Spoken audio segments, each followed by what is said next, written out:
Assalamu alaikum warahmatullah.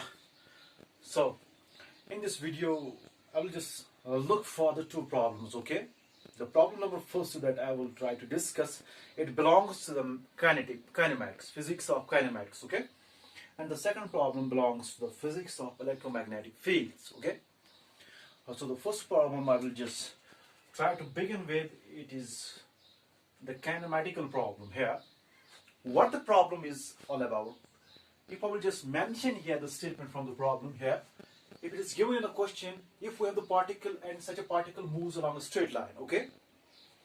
Particle moves along a straight line. If I will just give the name of that straight line is OX, okay? If we have the particle and such a particle moves along a straight line named as OX, okay? If the particle distance is given by the equation, just like 40 plus 12t minus t cube, okay? It's a particle distance from point O at any time. That's given by this equation, okay? And we need to calculate under this particular case how much a distance that a particle will cover, okay, before it comes to rest. When the particle will come to rest, obviously its speed will be zero, okay?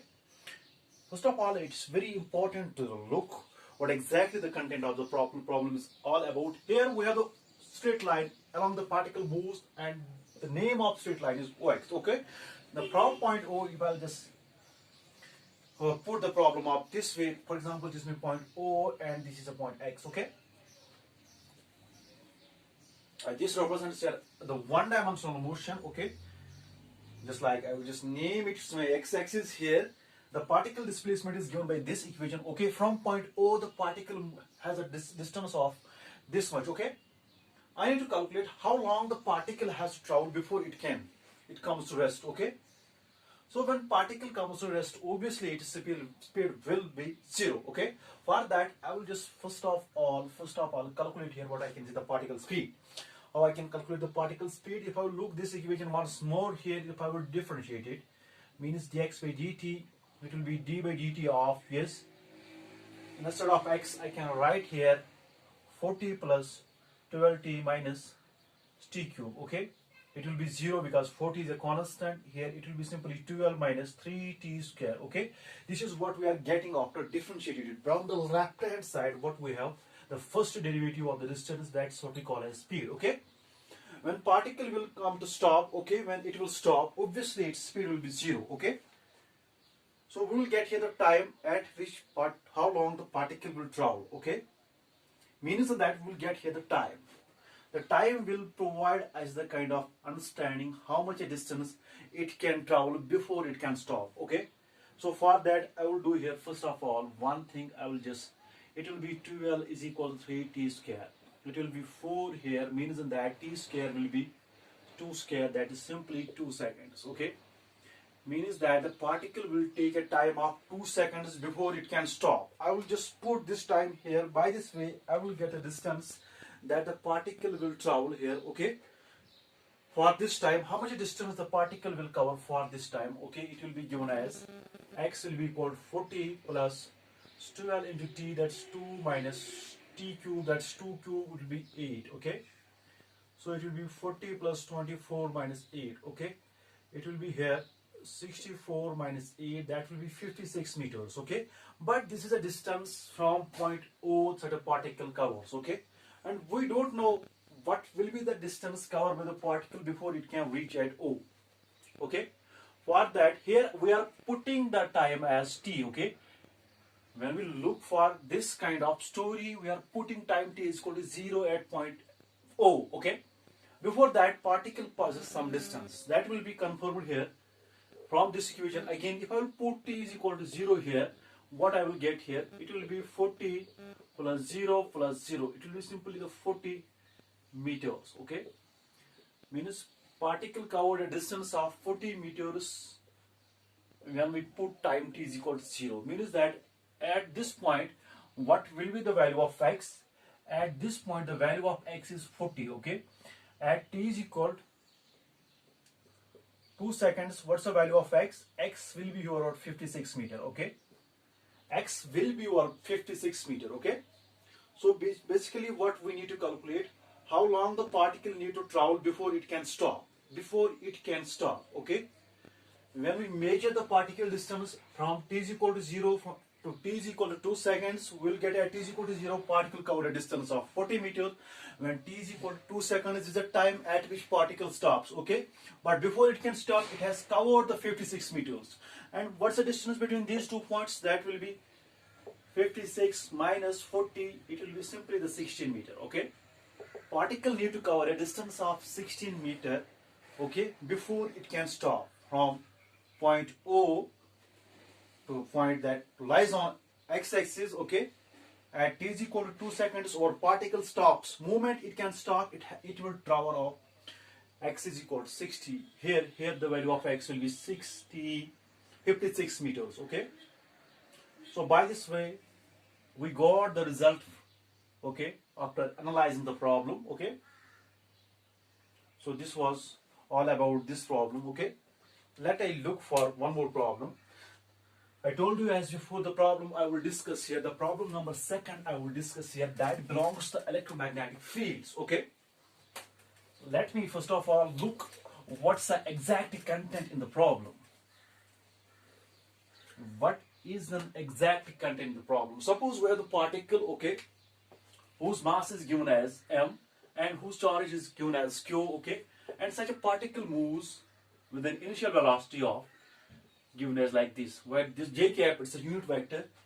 This unit vector, by convention we say that we represent this unit vector in a plane, okay, or in a Cartesian plane. Suppose it's my x-axis, here it's my y-axis, okay. Along the y-axis we draw the unit vector, we write the unit vector as j, okay. Along the x-axis we write the unit vector as I, by convention, okay. Although it's not hard and fast rule, we can write I along this way, j along this way, but it is conventionally used throughout. So I can follow the same convention here. So as if it's given in a question like, we have the charged particle, its charge is given, its mass is given, and it moves initially along the y direction, okay, as I can judge it from this way. Right now, if I will draw the xy plane here, particle velocity is given initially as v naught j cap, okay. It means that initially my particle moves along the y direction, okay. Alright. So later on we are just switching on electric and magnetic fields, okay. Electric field is given as E naught I and magnetic field is also given as B naught I, where E naught and B naught are the maximum values of corresponding fields and all that, okay. So these are the given field expressions, but these fields are pointing along positive x direction, okay. Alright, so here what I need to calculate, suppose at time t, at some later time t, I need to calculate this time, okay. At some later time, if my speed of the particle is going to be double, okay. Initial speed of the particle is given as v naught. At t, what will be the time for this particle motion when we switch on this such a field is here? We need to calculate such a time so that my particle speed is 2 times its original value, okay. The new speed of a particle is 2 times v naught, okay. This is something that's given from a question and I need to calculate such a time here, okay. If I look to the content in the question, there are electric and magnetic field, they are going to be pointed along positive x direction, okay. At the same time, my particle moves along the y direction, positive y direction, okay. So what will happen here? As if you can know, when we place a charged particle in an external field, such a field gives an acceleration to it, okay. But when we place it, what I can say, charged particle in a transverse magnetic field, what will happen here? This is something that I need to study here very bravely, okay. And I found this problem special, by the way, because there is a presence of magnetic field 2 that's perpendicular to the transverse, that's perpendicular to the particle motion, okay. Both the fields are perpendicular to the particle motion, there are no issues, but how exactly we can look for this time parameter here? For that, it is given that what will be the, for what time for given particle motion, so that its speed will be double its initial speed, okay. So what I will do here, I will just first of all look for the total force. When particle is placed in an electric field, it will have the electric force of Q times E. But when it is going to place in a magnetic field, it will have magnetic force Q V cross B. Okay. This is a total force experienced by the charged particle when we are going to put it in an electromagnetic field. Okay. Now, if I look to the question here, my magnetic field is perpendicular to the particle motion. Okay. So I can write my force expression simply as QE plus VB. Okay. But it's something that I need to look for this kind of equation here in a very careful way. Like if you will just try to visualize this case here when the particle that moves, when my particle moves, suppose as if it is given as my magnetic field points along the direction that's into the plane, it is perpendicular but directed into the page, okay, into the board here, okay. If my particle starts here with some velocity, okay,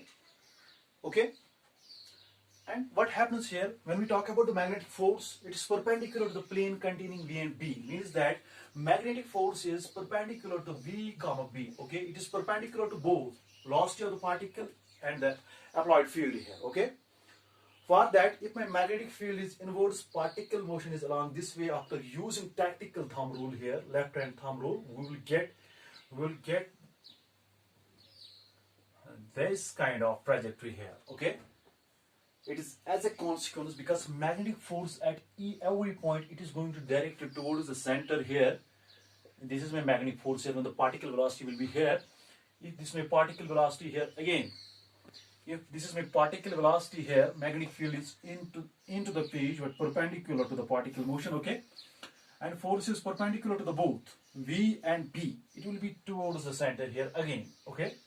So if my particle will be here, its velocity will be along this particular direction, and magnetic, again, if I will use here thumb rule, field is into the page, particle motion is along this way, but force will be along this direction, okay. At every point during its motion, my force will be along this way. As a result, we have the trajectory of a particle that is circular in nature. This is something that's known to us. But what's my point of interest here?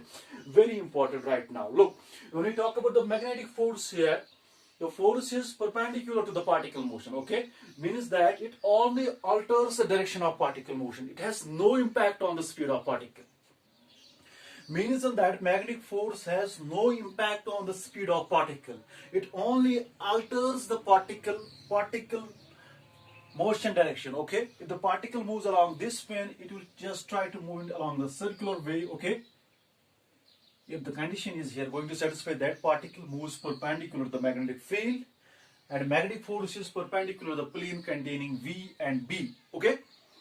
This is something that the confirmation we got from this Lorentz force law and all that. So what I need to look for here, only one thing I will look for here, that magnetic force has zero impact on the particle's speed, okay.